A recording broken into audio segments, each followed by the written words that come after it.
Meteorologists, now we have made the video panel also that can play and pause these this video here by these buttons, and we didn't write a single line of code. Now we should start scripting a little bit, which can be super relevant for your P0 project. So what we're gonna do is we're gonna create the math panel, where we will write some scripts for some very basic plus minus math.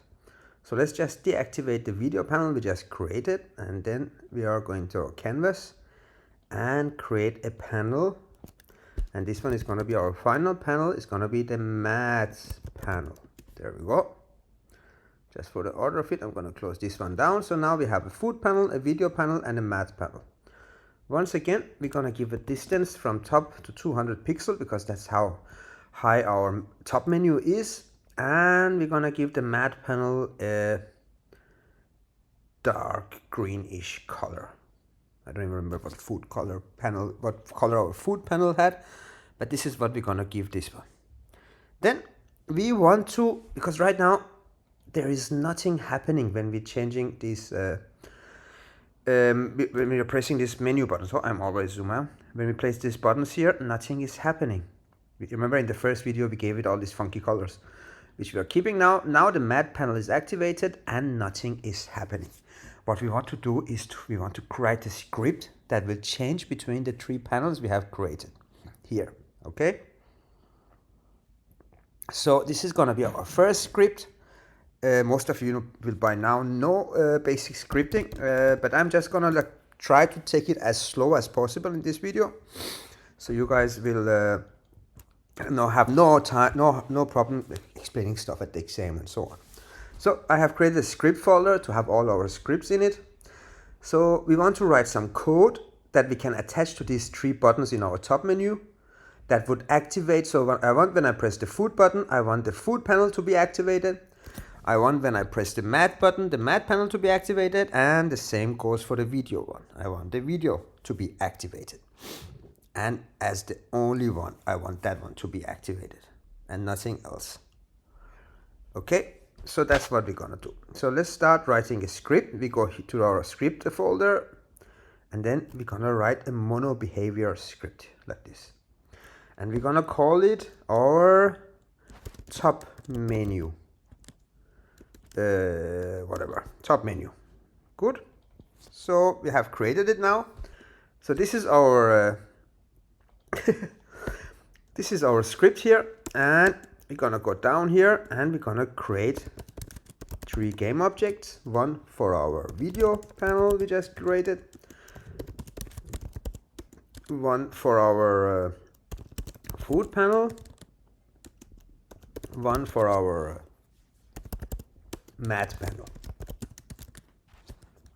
So now, because you know these panels, they are basically just game objects. I'm just going to go back to Unity here. They're basically game objects. Everything here are Unity game objects. And for us to access them, then we can activate and deactivate them. That's what we want to do. But in order to do that, we need to create an empty game object here where we can put our script on it. So I'm creating an empty game object. I'm going to call it, what's it called? I'm going to call it the menu manager. And on menu manager, we're gonna put our script top menu. Sorry about my spelling right now. It's all over the place. But yeah, so video panel, food panel, and math panel. These, all of a sudden you can see now they are here in the inspector, and we can assign them. So the video panel is empty. They are all empty right now. We want to tell it what they should be. So since they are, remember in the script, we made them public. So now we can assign them game objects. So which game object are we referring to when we're talking about video panel? Right now they are empty. We just create a container. If you remember the slides I was showing you during oh, this is the wrong slides. Do I have Icto slides? Here it is. So if you remember the slides, like all the variables there are basically containers. And what we want to do is basically this. We want to create a game object. We have right now created a container for the game object, and we want to set its active to false, so it goes away. And we want to set this somebody else's active to true, so it comes back. So with this line of code, we have created an empty box. It doesn't know, it knows it should contain game objects, but it doesn't know which game object. And that is something we're gonna do here. We're gonna tell it that the one box we created for game objects, so the variable game object we created for called video panel, that should contain the video panel game object. The same goes for the food panel game object. And finally, the same goes for the mat game object. Oh, the food panel didn't come. Let's try again. There we go. That is as simple as that. Now let's go back to script because we want to write some code for our buttons to deactivate and activate what we want to activate. So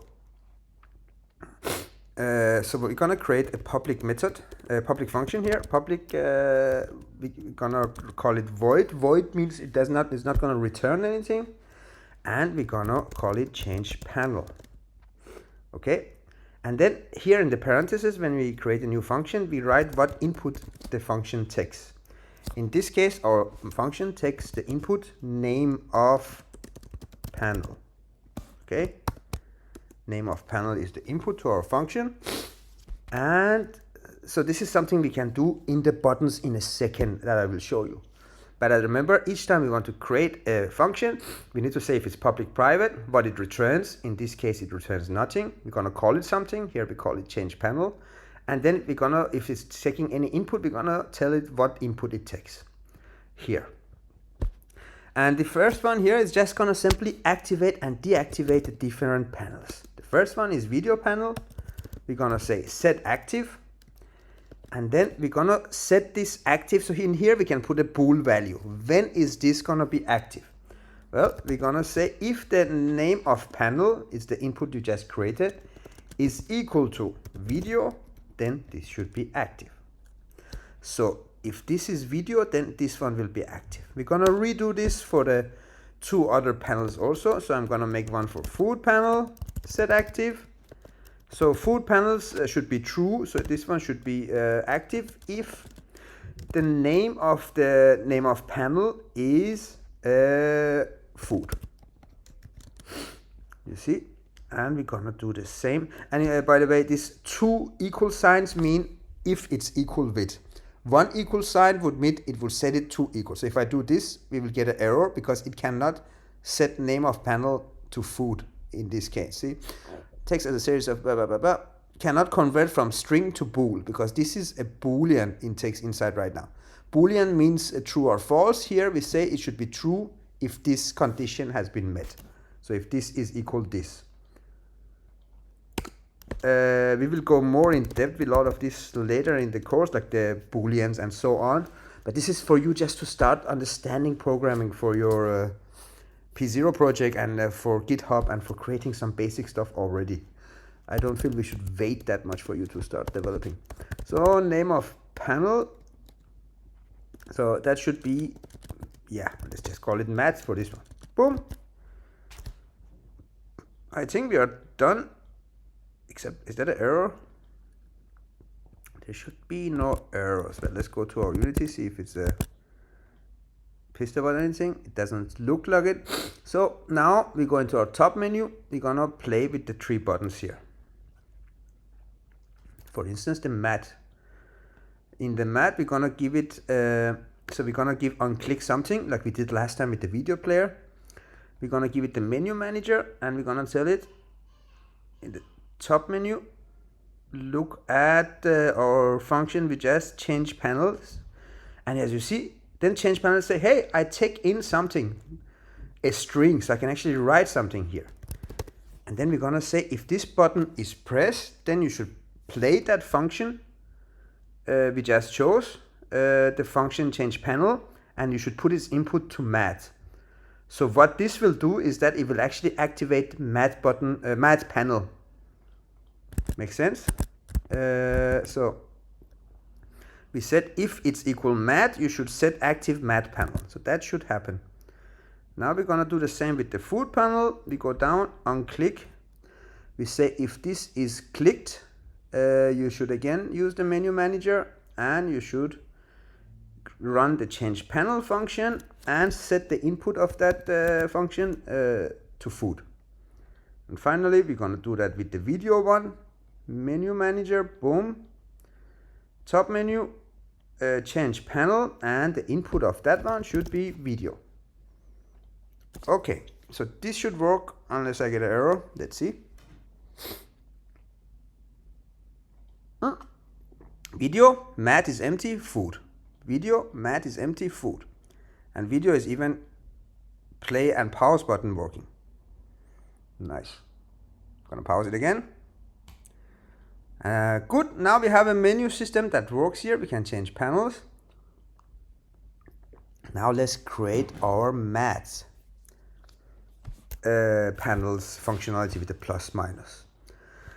First thing first, we want the Text Mesh Pro for the number we're gonna be playing with. And we're gonna call this our number to be added to and subtracted to. So far so good. We're gonna just put 0 here for now. So we can see it over there. Our number is equal to 0. Good, good, good. Then we're gonna create 2 buttons in here, one for adding, another one for subtracting. So I'm gonna create a button, Text Mesh Pro. I'm gonna call this add. And I'm gonna call, oh shit, I'm gonna down here in the text also write add. So it's actually says add, as you can see. Maybe we can change their size a little bit. Once again, we're gonna just press here. I'm gonna make it yay big, and then I'm gonna press here and move it to its top button left. And then I'm gonna just duplicate it. Right click, duplicate, or Control D. Now we have a duplicate of it. Gonna move it here, and this one will be subtract. Good. And I'm gonna also change the text to subtract. Okay. Good. So now we have buttons that we want to play with this number here, with our number. Can make the font a little bit larger for us to better see. And also we're gonna make the text itself a little text fill. Oh shit, where am I? I'm in the out button. Gonna make the text fill also a little bit bigger and the number a little bit bigger. I'm gonna put the number, I mean, it doesn't matter how it looks. I'm just gonna put it in the middle like this. So we can just see it a little bit more clear. Actually, the buttons could be a little bit bigger. So I press Command or Control so I can mark both of them, and I'm just gonna make them a little bit bigger. You guys play around with how you want yours to look. I expect some nicer looking stuff than the crap I'm creating here.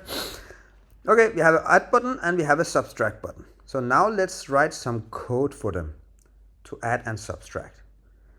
So we're gonna create another script. We're gonna call it math. Then this open math. It's gonna just spend 2 seconds opening that. Cool. Now I'm gonna double click math. Math is open here. We're gonna be playing around with Text Mesh Pro now because we're gonna change Text Mesh Pro. So we need to be using the functionality the Text Mesh Pro package offers. So I'm gonna be using TM Pro. And then we're gonna be playing with that specific Text Mesh Pro we created here, our number. We want to be able to change and manipulate that one. That's why we're gonna tell our script that we're gonna be playing around with the Text Mesh Pro GUI, Text Mesh Pro UGUI, this one. And we're gonna call it our text. So this is the text we're gonna be changing. Okay. We can already assign that to it. So if we go into our mat panel, we can create an empty game object because that's where we're gonna put our mat stuff. We're gonna call it mat manager, and we're gonna put our newly created mat script on it. And something is wrong. My public Text Mesh Pro is not coming. I haven't saved. Always remember to save. I press Ctrl S and save. Now it's here. So it's like, okay, our text thingy is ready, but it's empty. So we just created the box that takes Text Mesh Pros. So I'm just gonna give it the text I want to be manipulated, which is this one. Boom, now it has a Text Mesh Pro, which is good. Now we can create the integers we want to play with. I want it to have a starting number. I'm gonna make the starting number private int starting number, so that we can see that we can actually set the number here to something. So I'm gonna set the starting number to this, just to show you guys that we can actually change the 0 in the code to 10 now, that if we want that. So I'm gonna just say current, no, sorry, I haven't done that. I cannot do that yet. We need actually a current number also. Or we can actually do that now. I can show you something. Our text, the start is run. Start is a function. It was empty until now. This is run when the program starts running. So we want it to, when our program start running, text the text, take its text and make it equal to our starting number to string. So starting number, since it's an int and text is a string, we need to convert starting number to a string before it can be added to our number here. So see, so it's gonna be like magic. Right now it is 0, but when I place the play button, boom, it became 10, just like magic. And all thanks to this one. Next, we're gonna, now that was it, but we're gonna make the add and subtract buttons. And for that, we need a function to update our number. So instead of, or we can actually just do that every time. We don't need the update function method every time. Let's do it like that. So what we're gonna do is we're gonna create a function called public void, not gonna return anything again, add number int, and then we're gonna say number to add. So how much we're gonna add is gonna come here, and in this one we're gonna change our number. Well, we don't have any current number. We're gonna add to our current number, so we need to have a current number. For that, we're gonna create another private int. That one is gonna be our current number. We're not gonna give it anything. We're just gonna store it. I'm gonna delete this because we don't want to, I guess start. We can change the starting number to starting number. That doesn't matter. So in the add number, we're gonna be changing our current number to current number minus plus, it's add number. So current number plus number to add, boom. So now current number becomes whatever number we put in here. So, and then we're gonna here update it. So we're gonna do what we did up here. So we're gonna say our text equals current number to string. So now this is simply going to update our text with the new current number after this number has been added to it. This one is something we can set in our editor. We can also set it in the code if we want that. So here we can just say number to add equals 20 something. But this is one way to do it. So each time we press that button, it will go 20 up. But we can also do it in the inspector, which I feel is more fun because then we can play around a lot. Remember, ints or whole numbers cannot be floats, so they cannot be like 2.5 and so on. But this is again something we're going to be explaining in the later part of the course. So we're going to say minus number this time.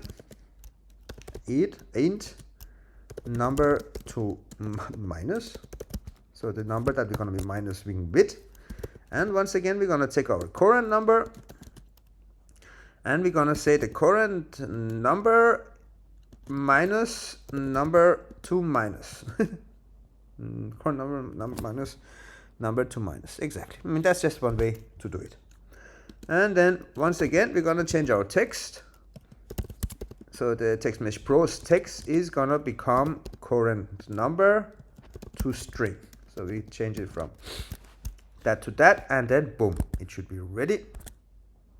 Let's have a look. So this is our add button. We go to its empty here, boom.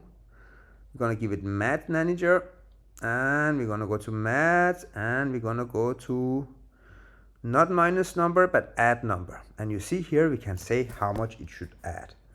And I think it should add 32 each time we press it.